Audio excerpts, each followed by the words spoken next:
হুগলি নদীর পূর্ব দিকে অবস্থিত মা কালীর এক ভব্য মন্দির দক্ষিণেশ্বর মন্দির। ভবতারিণী মায়ের এই মন্দির আজ লক্ষ লক্ষ মানুষের আধ্যাত্মিকতার, ভক্তি আর বিশ্বাসের আধার।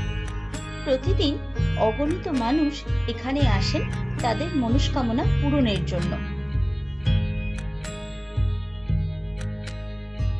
দক্ষিণেশ্বরের এই বিশাল মন্দিরের স্থাপনাও হয়েছিল সেই সময়ের বিভিন্ন সামাজিক বাধাকে অতিক্রম করে।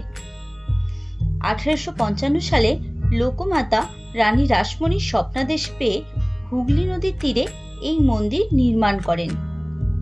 শ্রী রামকৃষ্ণ ছিলেন এই মন্দিরের প্রধান পুরোহিত এবং তিনি এই পঞ্চবটী বনেই সাধনা করে মোক্ষ লাভ করেছিলেন। শ্রীরামকৃষ্ণের সবচেয়ে কাছের শিষ্য ছিলেন স্বামী বিবেকানন্দ। এখানে মোট 12টি শিব মন্দির রয়েছে এবং মন্দিরের প্রাঙ্গণে একটি রাধাকৃষ্ণের মন্দিরও বিদ্যমান রয়েছে। এছাড়াও এখানে নহবত অর্থাৎ শ্রীমার শয়নকক্ষ এবং শ্রীরামকৃষ্ণদেবের শয়নকক্ষ আছে। মন্দিরের পশ্চিম দিকেই রয়েছে গঙ্গার ঘাট। পুজো দেওয়ার জন্য মানুষ এই ঘাটেই পূর্ণ স্নান সারেন। এই গঙ্গার ঘাট থেকেই দেখা যায় দীর্ঘ বিবেকানন্দ সেতু, যা হাওড়া এবং কলকাতাকে সংযুক্ত করেছে।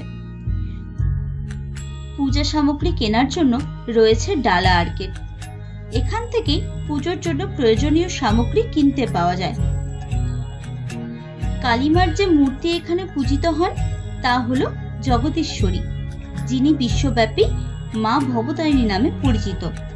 দূর দূরান্ত থেকে, বিশ্বের বিভিন্ন প্রান্ত থেকে লক্ষ লক্ষ মানুষ ছুটে আসেন ভবতারিণী মায়ের দর্শনের জন্য।